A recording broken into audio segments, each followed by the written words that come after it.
नमस्कार स्टूडेंट, अपन पिछले लेक्चरों में रासायनिक बलगतिकी चैप्टर को पढ़ रहे थे जिसके 4 पार्ट अपने कंप्लीट हो चुके हैं। पिछले लेक्चर में अपन ने प्रथम कोटि अभिक्रिया का अर्ध आयुकाल तक पढ़ लिया था।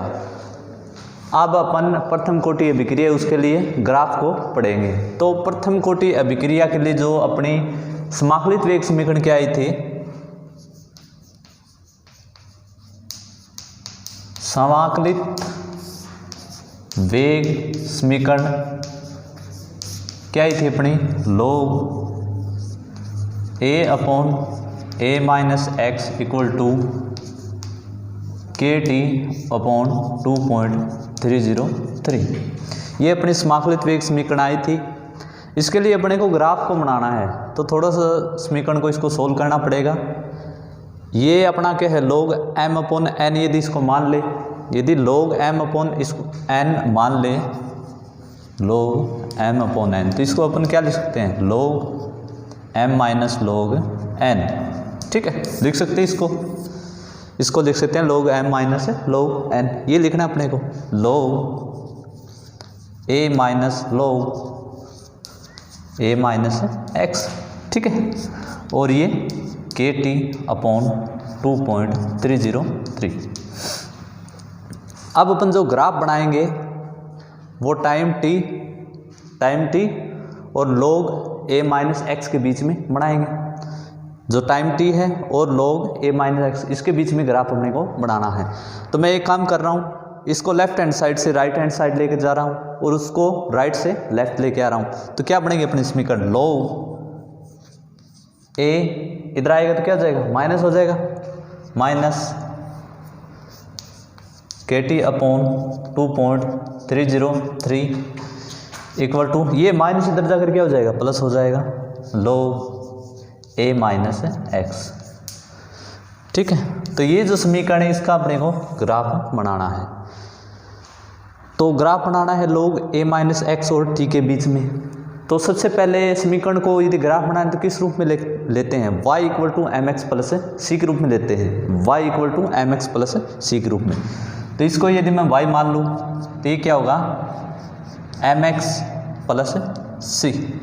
ठीक है, इस रूप में लेना होगा, यानी कि y एक्सिस पर अपन किसको लेंगे, log a माइनस एक्स को लेंगे, x एक्सिस पर किसको लेंगे, t को लेंगे, और ये जो अपना log a होगा वो क्या होगा, c होगा, यानी कि अंतःखंड इंटरसेप्ट होगा अपना, और m होगी वो क्या होगी, ग्राफ की ढाल होगी, स्लोप होगी।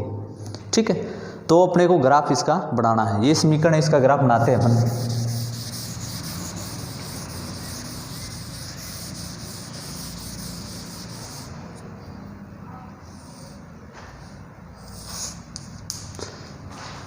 तो y एक्स पर किसको लेंगे, log a माइनस एक्स को।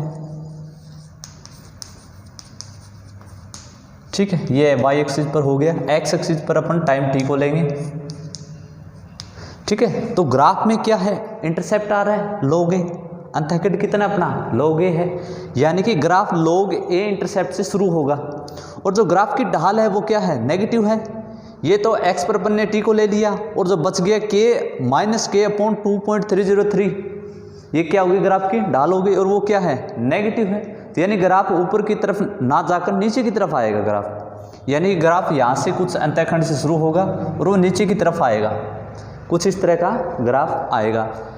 ये जो इंटरसेप्ट होगा वो कितना होगा, log a। ठीक है, यहाँ ग्राफ की जो ढाल होगी, ढाल को वैसे लिखते किससे, tan थीटा से, tan थीटा से, वो कितनी होगी, माइनस के अपॉन 2.303। तो ये अपने जो प्रथम कोटि अभिक्रिया की समाकलित वेग समीकरण का ये ग्राफ हो जाएगा। यदि पॉज करना चाहो तो पॉज कर लो, यदि स्क्रीनशॉट लेना चाहो तो वो ले लो। ठीक है, 1 2 3 ले लिया, चलो ठीक है। तो इस तरह का कुछ ग्राफ आएगा। तो इस तरह से अपन ने प्रथम कोटि अभिक्रिया को पूरा पढ़ लिया। पिछले लेक्चरों में अपन शून्य कोटि अभिक्रिया को पूरा पढ़ लिया था। अब अपने को 2 छोटी छोटी चीज़ें और पढ़नी है।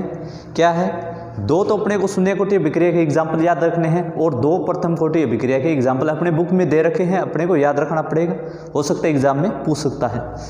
ठीक है,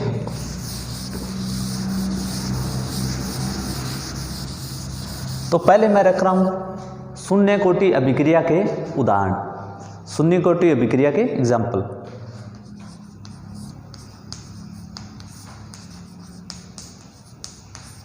कोटि अभिक्रिया के उदाहरण,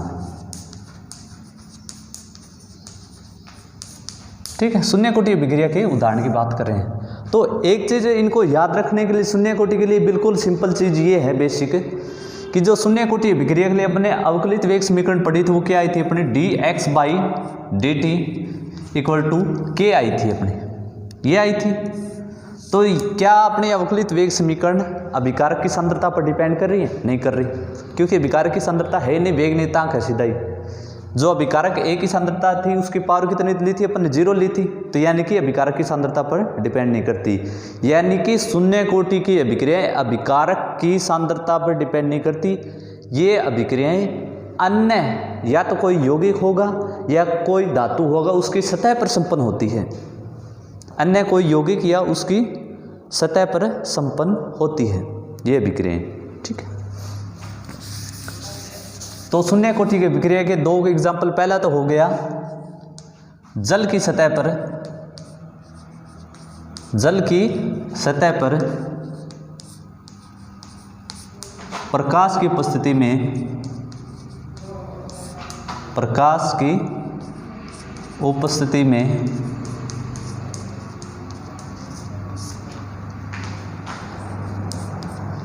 H2 व Cl2 की अभिक्रिया, H2 व Cl2 की अभिक्रिया, ये जो किसका एग्जाम्पल है, शून्य कोटि की अभिक्रिया का। तो H2 प्लस Cl2 प्रकाश की उपस्थिति में, ये मैंने क्या लिखा है, hmu लिखा है। hmu क्या होता है, प्रकाश का फोटोन होता है, यानी प्रकाश की उपस्थिति में किसका निर्माण करेंगे, 2HCl का, हाइड्रोजन क्लोराइड का, ठीक है। एक तो ये एग्जाम्पल हो गया। सेकेंड, टंगस्टन की सतह पर, टंगस्टन की सतह पर अमोनिया का अपघटन या फिर वियोजन बोल सकते हो, टंगस्टन की सतह पर अमोनिया का वियोजन, ठीक है। सेकंड एग्जांपल कौन सा हो गया, टंगस्टन की सतह पर अमोनिया का वियोजन, ठीक है। आगे लिख लेना अमोनिया का वियोजन, अमोनिया यानी कि NH3, ठीक है। किसकी सतह पर, टंगस्टन। टंगस्टन जो धातु होती है उसको W से रिप्रेजेंट करते हैं, ठीक है। और ये उच्च दाब की उपस्थिति में संपन्न होगी, उच्च दाब, बनेगा क्या, N2 plus 3H2, N2 plus 3H2। तो ये अपने दो एग्जाम्पल हो गए, एक तो प्रकाश की उपस्थिति में H2 प्लस Cl2 की विक्रिया, और दूसरा अमोनिया का विघटन या वियोजन, किसकी उपस्थिति में, टंगस्टन की उपस्थिति में, ठीक है। तो ये दो एग्जाम्पल अपने शून्य कोटि विक्रिया के हो गए।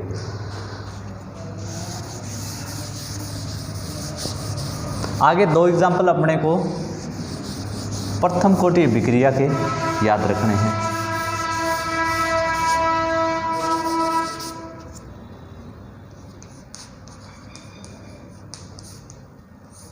आगे प्रथम कोटि विक्रिया के उदाहरण, तो सबसे पहला हो गया अमोनियम नाइट्रेट का तापीय अपघटन। पहला एग्जांपल कौन सा होगा, अमोनियम नाइट्रेट का तापीय अपघटन।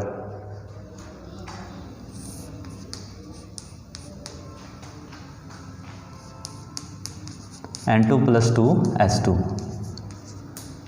ठीक है। तो ये किसका एग्जाम्पल है, प्रथम कोटि की अभिक्रिया का। पहला एग्जाम्पल क्या हो गया, अमोनियम नाइट्रेट का तापीय अपघटन। नंबर सेकंड हो गया एजो आइसोप्रोपेन का तापीय अपघटन। एजो आइसोप्रोपेन का लिख देता बोर्ड पे मैं, एजो आइसोप्रोपेन का तापीय अपघटन, तापीय अपघटन, ठीक है। अब ये एजो ग्रुप है, ये अपन ऑर्गेनिक में पढ़ेंगे, जब एमीन अपना चैप्टर करेंगे तो वहाँ पर पढ़ेंगे। जहाँ पर नाइट्रोजन नाइट्रोजन के बीच में डबल बॉन्ड हो तो वो कौन सा ग्रुप होता है, एजो ग्रुप होता है। ठीक, उसी की बात कर रहे हैं अपन।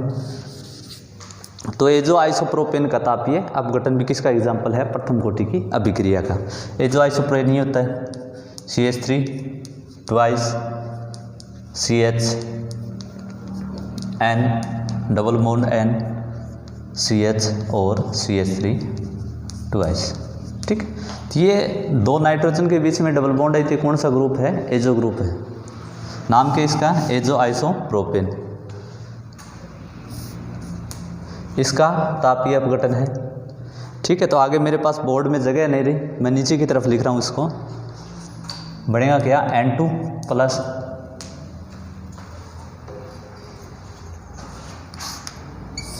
C6H14 यानी कि हेक्सेन बनेगा। ठीक है, नाइट्रोजन बनेगा N2 और साथ में हेक्सेन बनेगा।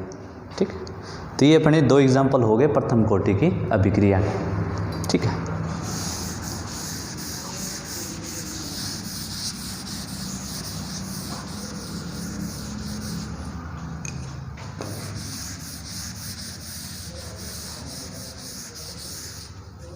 आगे अपने को पढ़ना है, अपने बस आज का लेक्चर और अगले शायद लेक्चर में कंप्लीट हो जाएगा ये चैप्टर। तो आगे अपने को पढ़ना है आर्हेनियस समीकरण। आर्हेनियस समीकरण,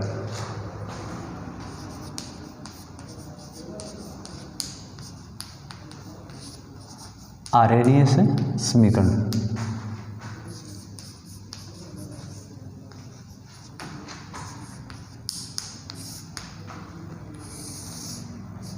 ठीक है, तो स्टूडेंट आर्हेनियस ने क्या किया, वेग नियतांक और जो संकीर्ण ऊर्जा है उसके मध्य संबंध दिया। ठीक है, आर्हेनियस ने क्या किया, जो वेग नियतांक होता है और जो संकीर्ण ऊर्जा होती है उसके मध्य संबंध दिया। वो संबंध उस समीकरण के रूप में इस प्रकार है। संकीर्ण ऊर्जा क्या होती है, ये अपना नेक्स्ट टॉपिक इसी पर रहेगा। संकीर्ण ऊर्जा, देली ऊर्जा, संक्रमण अवस्था वगैरह अगले टॉपिक में अपन पढ़ेंगे। तो उसने संबंध क्या दिया, K equal to A into e to the power minus EA upon RT।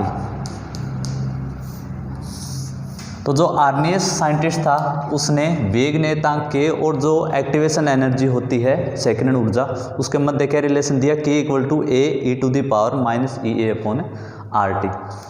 अब यहाँ पर K तो वेग नियतांक हो गया, A एक कांस्टेंट है, इसकी बात करेंगे आगे। A एक्सपोनेंशियल है, E क्या है, एक्टिवेशन एनर्जी संकीर्ण ऊर्जा है, R क्या है, गैस नियतांक है, और T क्या है, ताप है। ठीक है, K क्या हो गया, वेग नियतांक,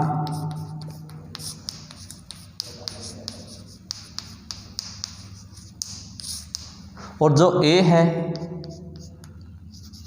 वो है आर्हेनियस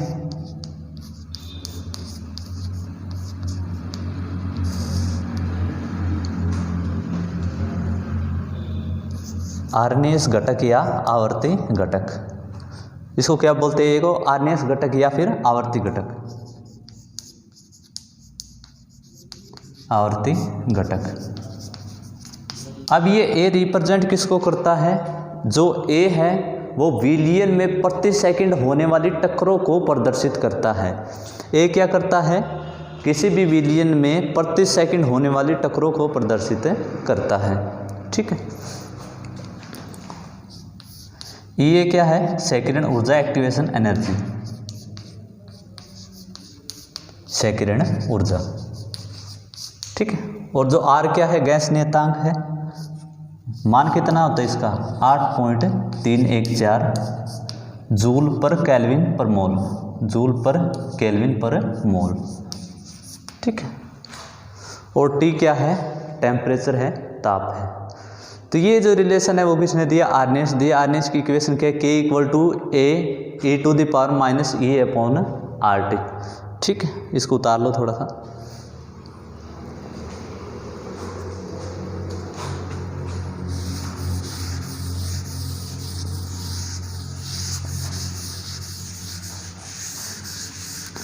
अब ये जो आर्हेनियस समीकरण है इसका भी अपन ग्राफ बढ़ाएंगे और इसके भी अंतराल समीकरण निकालेंगे।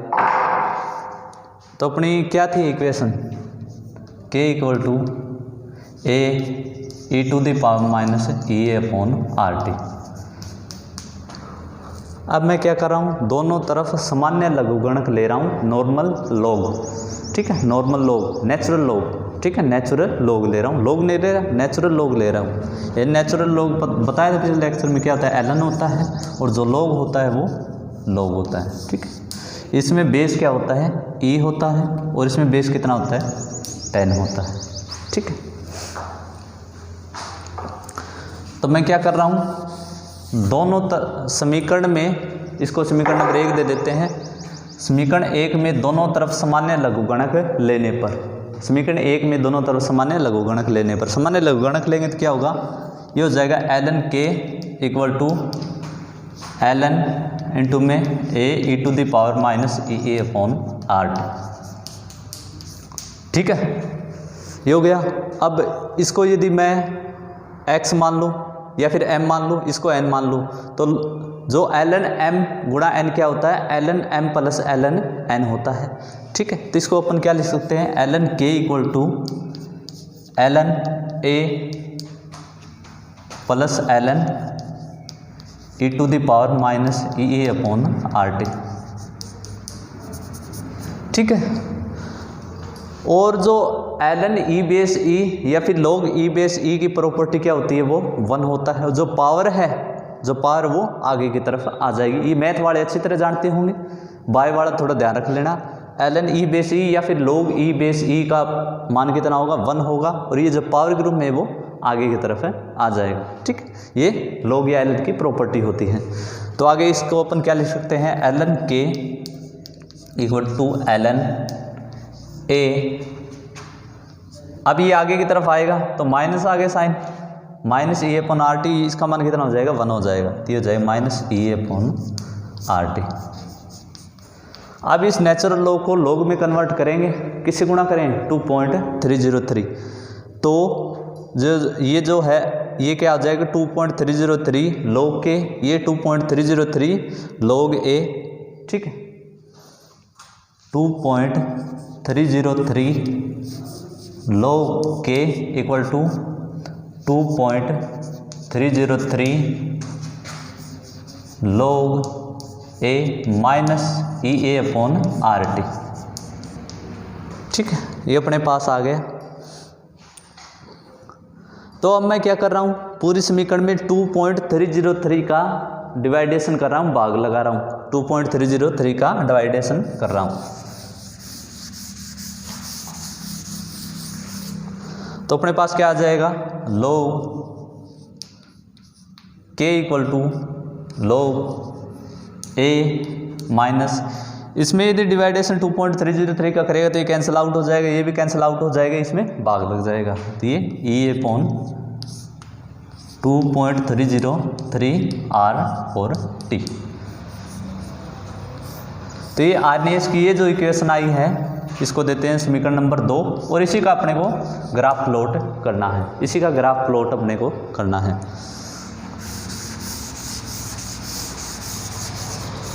ठीक है, इसका अपन समीकरण 2 का ग्राफ बनाएंगे। अब ग्राफ किसके किसके बीच में बनाएंगे, अब यहाँ पर log a है, ये तो कांस्टेंट है, सेकेंड ऊर्जा को अपन कांस्टेंट मान रहे हैं।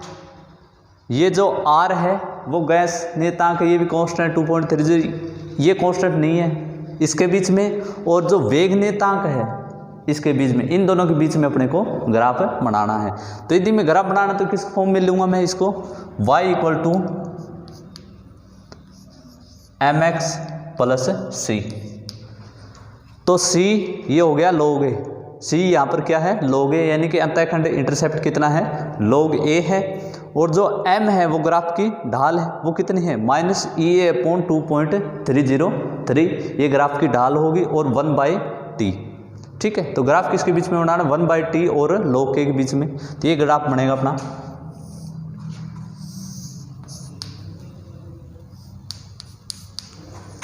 ये हो गया अपना log k, और ये 1/t, इनके बीच में ग्राफ बनाना है। अब अंतःखंड है समीकरण में, तो ये log a, यानी कि कुछ ग्राफ यहाँ से स्टार्ट होगा, और ग्राफ की जो ढाल है वो क्या है, नेगेटिव है, तो ग्राफ किस तरफ जाएगा, नीचे की तरफ जाएगा, कुछ इस प्रकार का ग्राफ बनेगा।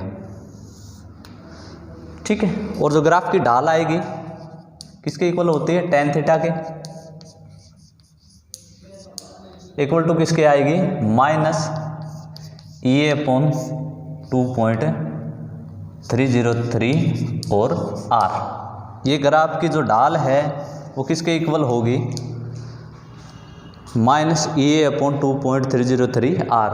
अब इसको थोड़ा सा याद रखना पड़ेगा।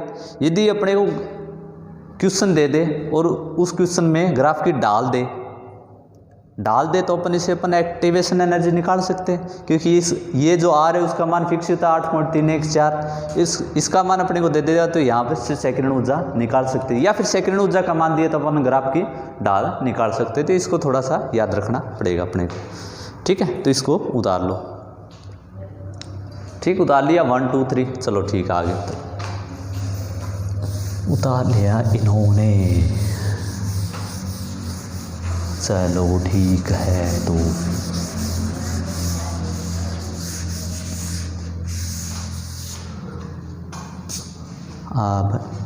अब आगे अपने को पढ़ना है एक तो संकीर्ण ऊर्जा, देहली ऊर्जा और संक्रमण अवस्था, ठीक है। क्या क्या पढ़ना है, संकीर्ण ऊर्जा, देहली ऊर्जा और संक्रमण अवस्था, ठीक है। तो सबसे पहले अपन देखते हैं संकीर्ण ऊर्जा क्या होती है। संकीर्ण ऊर्जा, उसकी डेफिनेशन देख रहे हैं। संकीर्ण ऊर्जा, तो संकीर्ण ऊर्जा की डेफिनेशन आप थोड़ा सा ध्यान दिलाना इस चीज़ पर। संकीर्ण ऊर्जा और देहली ऊर्जा, थोड़ी सी डेफिनेशन दोनों की आपको सेम लगी लेकिन थोड़ी सी अलग है, ठीक है। तो संकीर्ण ऊर्जा की डेफिनेशन होगी वह न्यूनतम ऊर्जा जो अभिकारक से उत्पाद में परिवर्तन होने के लिए आवश्यक हो। वह न्यूनतम ऊर्जा जो अभिकारक से उत्पाद में परिवर्तन होने के लिए आवश्यक हो, क्या कहलाती है, संकीर्ण ऊर्जा। वह न्यूनतम ऊर्जा जो, एक मिनट, थोड़ा सा उसका पीछे वाले का थोड़ा रह गया था अपना, उसके अंतराल समीकरण बाकी रह गई थी, ठीक है। आण्विक समीकरण की जो अंतराल समीकरण है उसको निकालना था अपने को, ठीक है। तो उसको थोड़ा सा इसमें उसको पढ़ना है, ठीक है।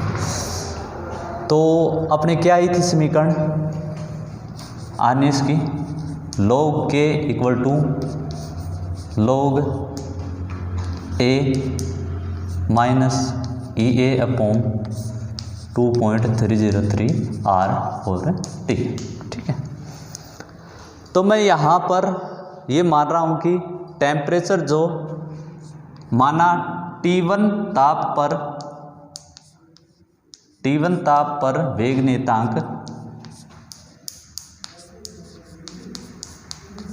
ये पीछे थोड़ा अपना छूट गया था, इसको वापस कवर कर रहे हैं, ठीक है, उसको बाद में पढ़ेंगे। T1 ताप पर वेग नियतांक है वो K1 है, ठीक है। और जो T2 ताप है उस पर अपन मान रहे वेग नियतांक है वो K2। इसको समीकरण नंबर अपनी शायद 3 आ रही थी, 2 आ रही थी। इसका मान समीकरण 2 में रखने पर तो यहाँ से अपनी 2 समीकरण बन जाएगी। एक पर अपन T1 ताप पर जो वेग नियतांक वो K1 लेंगे, दूसरे में क्या करेंगे, T2 ताप पर जो वेग नियतांक वो K2 लेंगे, ठीक है। इसका मान समीकरण 2 में रखने पर तो एक तो समीकरण अपने पास ये हो जाएगी log K1 equal to log A minus EA/2.303 R T1, ठीक है। ये समीकरण नंबर होगी अपनी 3। और जो फोर्थ समीकरण आएगी वो क्या आएगी, log K2, ठीक है। आप फोर्थ है लिखने जा रहे, log K2 equal to log A minus EA/2.303 R और T2, ये समीकरण होगी अपनी फोर्थ, ठीक है। ये थर्ड और फोर्थ अपने समीकरण आ गए। अब अपन क्या कर रहे हैं, समीकरण 4 में से समीकरण 3 घटाने पर, समीकरण 4 में से समीकरण 3 घटाने पर ठीक है, समीकरण 4 में से जब 3 घटाएंगे तो वो क्या होगा, लेफ्ट हैंड साइड में से लेफ्ट हैंड साइड घटेगी और जो राइट हैंड साइड उसमें से राइट हैंड साइड घटाएगी। ये तो आपको पता है, बेसिक रूल है log। ठीक है, 4 में से 3 घटा रहे तो क्या होगा, log K2 minus log K1 equal to, इसमें से ये घटाएंगे तो ये तो दोनों में कॉमन है, log इसमें तो माइनस हो जाए थे, कैंसिल आउट हो जाएगा। ये क्या आएगा, माइनस E/2.303 R/T2। और ये जब माइनस करेंगे इसको तो ये माइनस माइनस क्या हो जाएगा, प्लस हो जाएगा। तो प्लस E/2.303 R और T1। ठीक है, अब ये क्या log m minus log n है तो इसको क्या लिख सकते हैं, log m/n लिख सकते हैं। तो इसको क्या लिखेंगे, log K2 बट्टा K1। ठीक है, इसको क्या लिख दिया, log K2 बट्टा K1 लिख दिया।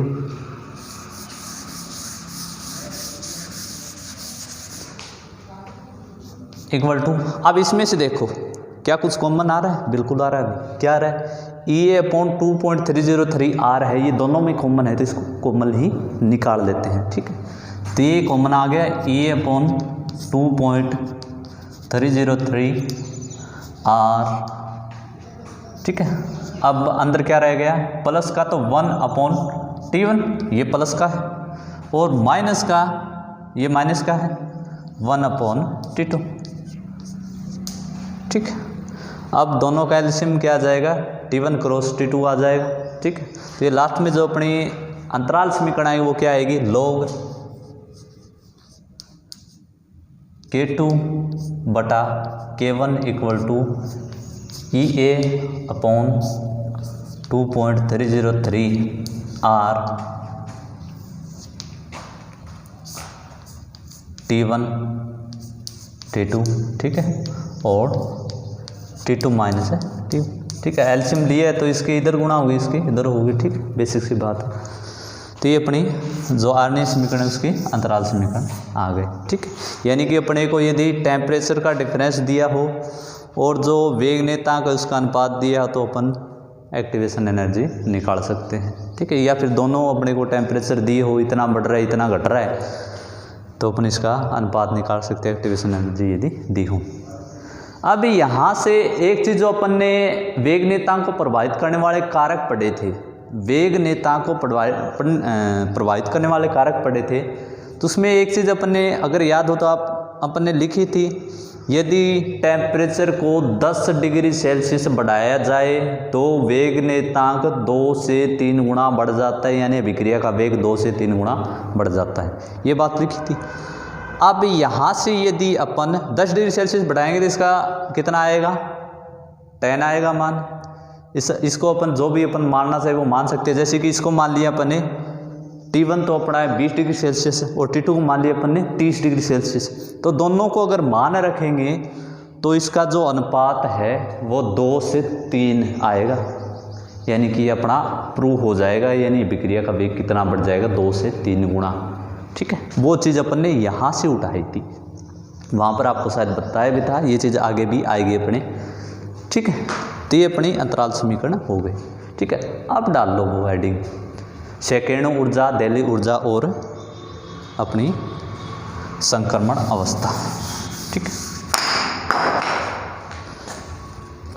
जोर आवेगी।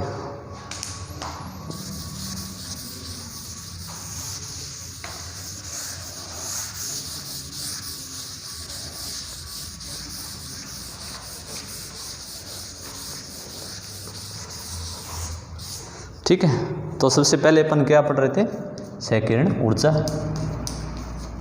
संकीर्ण ऊर्जा।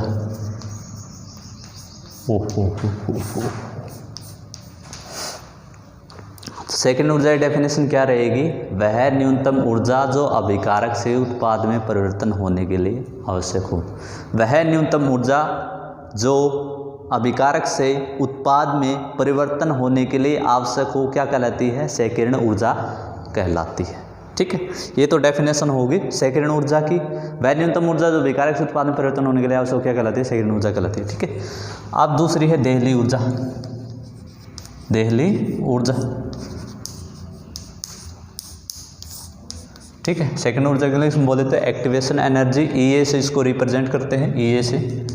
ठीक है, और जो देहली ऊर्जा आती है वो threshold energy, threshold energy ET से इसको रिप्रेजेंट करते हैं। ठीक है, ये ईटी, ये ई। तो देहली ऊर्जा वह अधिकतम ऊर्जा जिसे प्राप्त कर अभिकारक उत्पाद में परिवर्तित होते हैं। ठीक है, आगे बात समझ में। वहाँ पे सेकंड ऊर्जा में अपन ने न्यूनतम लिखा था, यहाँ पे अधिकतम। वह अधिकतम ऊर्जा जिसे प्राप्त कर अभिकारक उत्पाद में परिवर्तित होते हैं। वह अधिकतम ऊर्जा जिसे प्राप्त कर अभिकारक उत्पाद में परिवर्तित होते हैं। आगे बात समझ में। इसकी डेफिनेशन क्या होगी, वह अधिकतम ऊर्जा जिसे प्राप्त कर अभिकारक उत्पाद में परिवर्तित होते हैं। दोनों थोड़ी सी सेम लगी, आपको याद रखना पड़ेगा। ठीक है, दोनों इंपॉर्टेंट है। तो ये होगी अपनी देहली ऊर्जा। अब दोनों ग्राफ से देखते भी आखिर ये क्या सिस्टम क्या होता है, क्या लफड़ा है, जो भी है वैसे भी है कैसे भी है। ठीक है, इसको देखते हैं। ठीक है, तो मैं मान रहा हूँ ये अपने कोई विक्रिया कुछ इस प्रकार से संपन्न हो रही है। मान रहा हूँ a प्लस बी है। ठीक है, a प्लस बी है, वो c के साथ मिलकर ये बना रहे। मान रहा हूँ मैं AC। ठीक है, AC बना रहे। AB है वो C के साथ मिलकर AC प्लस B बना रहे। ये मान रहा हूँ मैं। ये अपने पास कोई भी समीकरण है, नॉर्मल मान रहा हूँ मैं। ठीक है, तो मान लिया ये अभिकारक हो गया। मैं मान रहा हूँ कि ये जो ऊर्जा है वो इतनी ऊर्जा है, इतनी। ये किसकी है, ये अभिकारक की ऊर्जा है, इतनी पास है। किसकी, AB और प्लस C की, इनकी इतनी ऊर्जा है। तो ग्राफ यदि प्लॉट कर रहे हैं तो इस तरफ तो मैं अभिक्रिया की ऊर्जा को ले रहा हूँ, अभिक्रिया ऊर्जा, अभिक्रिया ऊर्जा। ठीक है, और इस तरफ मैं ले रहा हूँ अभिक्रिया प्रगति को, अभिक्रिया प्रगति उत्थान। ठीक है, अभिक्रिया प्रगति को ले रहा हूँ। यहाँ से अभिकारक है, उन्होंने सेकंड ऊर्जा को प्राप्त किया और वो उत्पाद में परिवर्तित हो गए। ठीक है, अभिकारक ने सेकंड ऊर्जा को प्राप्त किया और वो उत्पाद में परिवर्तित हो गए। तो ये जो इतनी एनर्जी है, यहाँ तक की जो एनर्जी है, ठीक है, ये इसको, इन अभिकारकों को इतनी एनर्जी रिक्वायर्ड है, इतनी इनको चाहिए ही चाहिए। इतनी अभिक्रिया को पूर्ण होने के लिए इतनी एनर्जी चाहिए ही चाहिए। तो ये क्या है, सेकंड ऊर्जा है। ये क्या है, ये क्या है, ये सेकंड ऊर्जा होगी। यहाँ से यहाँ तक की ये जो एनर्जी है वो सेकंड ऊर्जा हो गई। ठीक है, ये और जो ये पूरी है, यहाँ से यहाँ तक ये जो पूरी है, ये एनर्जी है देहली ऊर्जा, थ्रेशोल्ड एनर्जी, यानी कि ईटी। आ रही है ग्राफ में कुछ समझ। और ये जो एनर्जी है वो इसको अपन लिख रहे हैं ER, यानी कि जो अभिकारकों की ऊर्जा ये इतनी है इनके पास। ठीक है, उन्होंने ये सेकंड ऊर्जा इतनी को प्राप्त किया और उत्पाद में परिवर्तित हो गए। उत्पाद अपना क्या बनना था, AC और प्लस B, यानी कि A और B के बीच में बंध था, वो C के साथ अभिक्रिया कर रहे, A और C के बीच में बंध बन जाता है और B अलग हो जाता है। ये मान रहे थे अपन ने अभिक्रिया। तो इनको ये एनर्जी इतनी यहाँ से यहाँ तक ये रिक्वायर्ड थी, ये है एक्टिवेशन एनर्जी। और यहाँ से ऊपर तक ये जो पूरी एनर्जी है वो क्या है, देहली एनर्जी, यानी कि थ्रेशोल्ड एनर्जी। तो अभी यहाँ से एक चीज़ अपने को दिखाई दे रही है, ये कौन सी एनर्जी है, ये रिएक्टेंट की है। तो यदि अपने को सेकंड ऊर्जा निकालनी है, ये इतने निकालने हैं, तो अपन क्या करेंगे, ये जो देहली ऊर्जा है इसमें से ये घटा देंगे। यदि पूरे में से ये पोर्शन घटाएं तो क्या बनेगी, सेकंड ऊर्जा। आगे बात समझे। तो सेकंड ऊर्जा किसके बराबर होगी, सेकंड ऊर्जा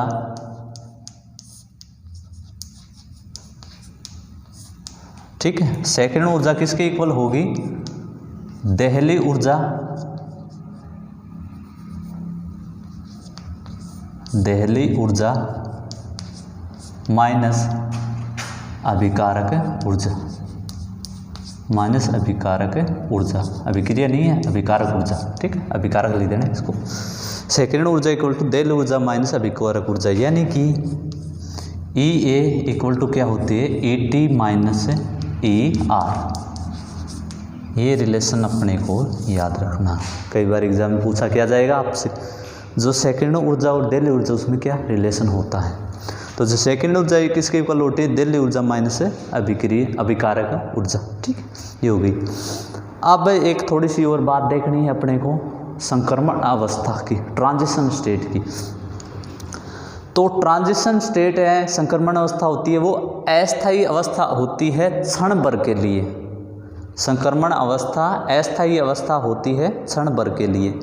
अब ये ए और बी के बीच में बंद है और सी के साथ विक्रिया हो रही है, और लास्ट में प्रोडक्ट क्या बना अपना, ए और सी के बीच में बंद बन गया और बी अलग हो गया, ठीक है। तो जो सेकंड ऊर्जा है उस पर एक ऐसी ट्रांजिशन स्टेट आएगी जहां पर ए और बी के बीच का बंध टूट रहा होगा, और बी और ये जो बंध है ए और सी के बीच में, इसके बीच में बंध बन रहा होगा। यानी कुछ इस प्रकार से दिखाएंगे इसको, इधर बी ले लिया, इधर ए ले लिया, ठीक है। यानी कि ए और बी के बीच का बंध टूट रहा होगा और ए और सी के बीच का बन रहा होगा। ये अस्थायी अवस्था होती है क्षण भर के लिए, ठीक है। तो ये कौन सी अवस्था होगी, संक्रमण अवस्था, संक्रमण अवस्था,